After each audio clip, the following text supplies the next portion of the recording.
Alright, so I've been making a Batman game which I'm no longer developing on, but I did for a while, and one of the many challenges was making the cape work.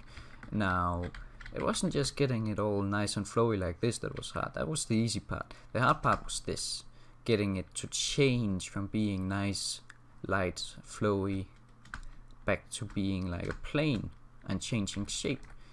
See, that's what was hard about it, but I did make it work. So, how did I do it?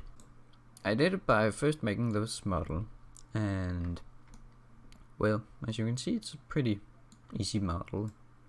But I then made it looks like this. It has to be smooth, and what I did was I didn't make it this advanced first, but I made a shape key that looked like this, where I added all these extra lines.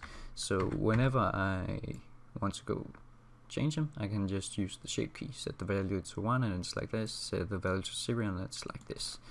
So I imported that into Unreal Engine like this, created a clothing simulation where it wouldn't simulate cloth up here, but would down here, and I then see, okay, that works, it drops down and hangs.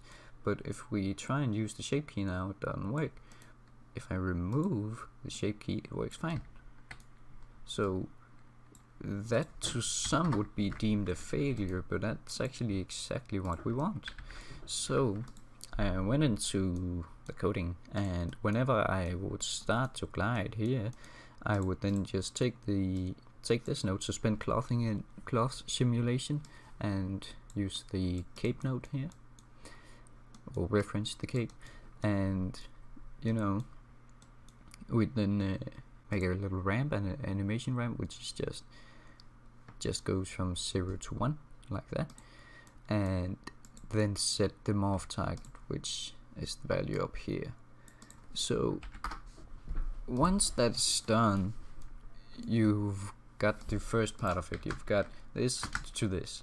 Now you also want to go back, so we just do it in reverse here. That's it. So that works pretty simple, and it's really simple, but the reason it was so hard was because there's no documentation on how anyone else did it. There's like no videos, there's no documentaries, no fans. I've read forums and all this stuff, and I didn't find anything, so I thought, well, somebody's gotta do it, and I just guessed my way through it, and yeah, here I am. As far as I know, I might be the first video on the internet. I don't know. I haven't seen any videos, and I've been looking for quite a while. But yeah, that's how you do it. Now, of course, this won't give perfect results the way I did it, because there's no physics assets. The cape doesn't have collision, as you can see when you land. It just goes straight through you. So it's by no means perfect, but it's better than nothing, and it's better than just having this always. You actually get something out of this. So yeah, I hope you could follow along. Hope it wasn't too hard, and I hope it was at least somewhat helpful to see how I did it. Now, there might be better ways to do this. This might be the very worst way of doing it, but it works. So yeah, that's it. So hope you got something out of this, and yeah, hopefully I'll see you next time.